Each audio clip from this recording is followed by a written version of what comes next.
السلام علیکم دوستوں، اب تک ہم سلطنت عثمانیہ کے 11ویں سلطان سلیم ثانی تک کا قصہ بیان کر چکے ہیں۔ سلطان سلیم ثانی کی وفات کے بعد آپ کے بڑے صاحبزادے مراد ثالث یعنی مراد 3 جو سلطان سلیم ثانی کے دور میں صوبہ مانیسا کے گورنر تھے، سلطان بنے۔ زمام سلطنت ہاتھ میں لیتے ہی آپ نے اپنے 5 بھائیوں کو قتل کروا دیا۔ اس کے بعد سب سے پہلا فرمان شراب کی ممانعت میں جاری کیا، لیکن ینیچری فوج کی بغاوت پر آپ کو یہ فرمان واپس لینا پڑا، کیونکہ آپ کے والد کے دور حکومت میں شراب کا چلن اتنا عام ہو چکا تھا کہ ہر خاص و عام طبقے میں یہ رواج سرایت کر چکا تھا۔ مراد ثالث کے ابتدائی 4 سال امن و امان کے تھے، کیونکہ اس دوران انتظام سلطنت وزیر اعظم محمد سوکولی کے ہاتھ میں رہا، لیکن اس تمام عرصے کے دوران امور سلطنت میں شاہی حرم کا اثر و رسوخ مزید بڑھتا ہی گیا۔ سلطنت کے بڑے فیصلے حرم کی 4 بڑی خواتین کی منشا کے مطابق ہوتے تھے۔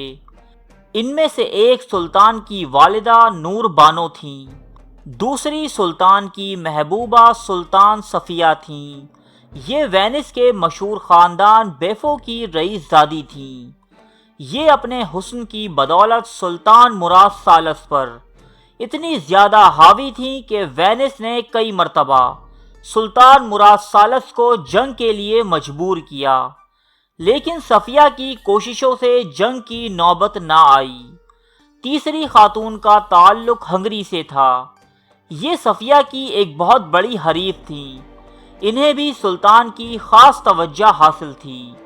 چوتھی خاتون جان فدا حرم سلطانی کی خاص محتمم تھیں اور سلطان کے مزاج میں بڑی حد تک دخیل بھی۔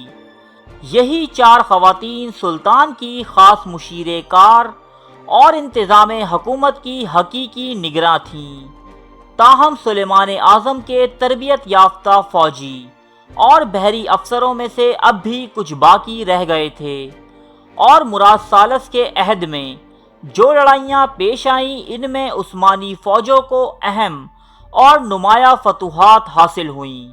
اس عہد کی سب سے بڑی جنگ ایران کے ساتھ ہوئی۔ 1576 عیسوی میں ایران کے شہنشاہ طہماسپ کا انتقال ہو گیا اور اس کی وفات پر تخت کی جنگ چھڑ گئی۔ سلطنت عثمانیہ نے اس موقع سے فائدہ اٹھاتے ہوئے لالا مصطفیٰ پاشا کی قیادت میں جارجیا پر حملہ کیا اور پورے جارجیا پر قبضہ کر کے اسے انتظامی طور پر 4 حصوں میں تقسیم کر دیا۔ اس قبضے کو کچھ ہی عرصہ گزرا تھا کہ ایران کی 4 فوجوں نے بیک وقت جارجیا پر حملہ کیا۔ عثمان پاشا جو یہاں کا امیر تھا، اس نے پہلی ایرانی فوج کو تو شکست دی، لیکن جب ایران کی سب سے بڑی فوج نے اس پر حملہ کیا تو اسے پیچھے ہٹنا پڑا۔ اس کے بعد عثمان پاشا اپنی فوجوں کے ذریعے داغستان اور کوہ کاف کو فتح کرتا ہوا کافا تک جا پہنچا، یہاں تک کہ کریمیا کا خان محمد کرائی، جس نے سلطان کو فوجی مدد فراہم کرنے سے انکار کر دیا تھا، عثمان پاشا نے اس کے بھائی اسلام کرائی سے ہاتھ ملا کر محمد کرائی کا قتل کر دیا اور اس کا سر لے کر مراد ثالث کے پاس حاضر ہوئے۔ اب عثمان پاشا 1,60,000 کے لشکر کے ساتھ ایرانی شہر تبریز پر حملہ آور ہوئے۔ ایرانی اس طوفان کا مقابلہ نہ کر سکے اور تبریز شہر خالی کر دیا گیا۔ 1590 عیسوی میں ایران اور سلطنت عثمانیہ کے درمیان صلح ہو گئی، جس کی رو سے جارجیا، شردان، اورستان، شہر تبریز اور آذربائیجان کا ایک حصہ مراد ثالث کی سلطنت میں شامل ہو گیا۔ اس کے علاوہ یہ دفعہ بھی ایرانیوں پر عائد کی گئی کہ وہ اپنی حکومت میں خلفائے ثلاثہ یعنی حضرت ابو بکر صدیق، حضرت عمر فاروق اور حضرت عثمان غنی رضی اللہ تعالی عنہما کے خلاف گستاخانہ کلمات سے باز رہیں گے۔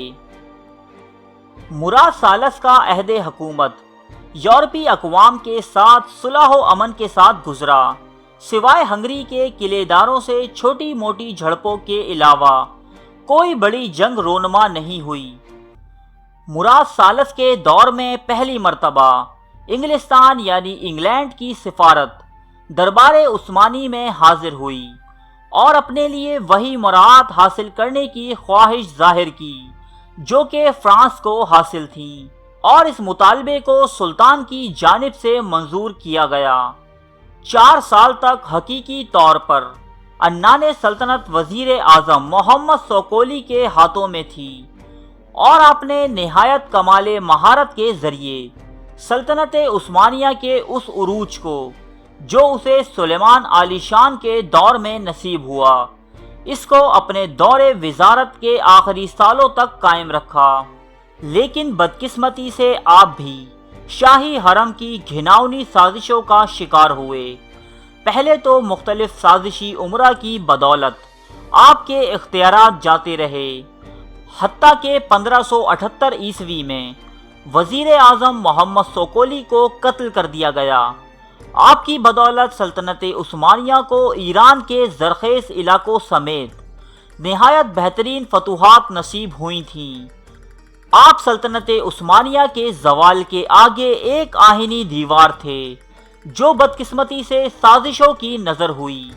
آپ کے قتل کے بعد ہی سلطنت میں بدنظمی کا دور شروع ہو گیا۔ یکے بعد دیگرے 10 وزرائے اعظم منتخب ہوئے اور بعد میں ہٹا دیے گئے۔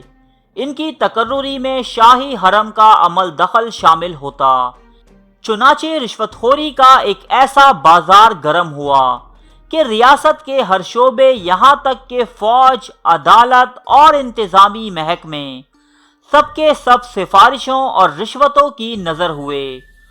فوج میں اس حد تک کرپشن عام ہوئی کہ ریاست کی نہایت قیمتی ترین جاگیریں فروخت کی جانے لگیں۔ ینیچری اس حد تک خود سر ہو گئی کہ جب چاہتی مراد سالس کو دھمکیاں دے کر بڑے بڑے افسران اور وزراء کو قتل کروا دیتی اور اپنی پسند کے حاکم مختلف صوبوں پر مقرر کرواتی۔ اتفاق سے اسی زمانے میں ہنگری اور آسٹریا سے جنگ چھڑ گئی اور ینیچری کو سلطنت سے باہر بھیجنے کا موقع مل گیا۔ لیکن یہ ینیچری فوج کے جس کی بنیاد جذبہ جہاد اور دین کی محبت تھی، اب ہر طرح کی اخلاقی برائیوں کا شکار ہو چکی تھی۔ اس لیے یورپ میں یکے بعد دیگرے کئی شکستیں ان کا مقدر بنی۔ یہ دیکھتے ہوئے عثمانی باج گزار یورپی اقوام جن میں مولڈیویا، ولاچیا اور ٹرانسلوینیا شامل تھیں، ان سب نے علم بغاوت بلند کر کے آسٹریا کے ساتھ اتحاد کر لیا اور اپنے علاقوں میں رہنے والے تمام مسلمانوں کا قتل عام کر دیا۔ دوسری طرف ایران سے بھی جنگ چھڑ گئی، ایسی حالت میں کہ جب سلطنت عثمانیہ اندرونی و بیرونی طور پر بہت سی مشکلات کا شکار تھی، مراد سالس کا انتقال ہو گیا۔ یہ فطرتاً بہت نیک بادشاہ تھے، ان کو تصوف سے خاص رغبت تھی، اس کے علاوہ شعر و شاعری کا بھی خاص رجحان رکھتے تھے۔ ان کی ایک مشہور تصنیف فتوحات السیام نامی کتاب ہے۔ ان کے بعد تخت عثمانیہ پر ان کے بیٹے محمد سالس جلوہ افروز ہوئے۔ کیا وہ ان تمام اندرونی سازشوں اور بیرونی حملوں کا جواب دے پائیں گے؟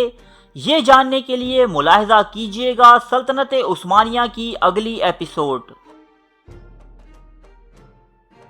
ارے فرینڈز، 1 منٹ، آپ ایسے ہی جا رہے ہیں؟ اتنی محنت سے ویڈیو بنائی ہے، ایک لائک تو بنتا ہے نا؟ اور دوسرا یہ کہ آپ ہمیں اتنی بڑی دنیا میں دوبارہ کیسے ڈھونڈیں گے؟ تو اس کا حل یہ ہے کہ آپ ہمارے چینل کو سبسکرائب کر لیجئے اور اس بیل کے آئیکن کو کلک کر دیجئے۔ اس طرح ہمارے آنے والی تمام ویڈیوز آپ تک پہنچتی رہیں گی۔ ارے ڈریے مت، یہ بالکل فری ہے۔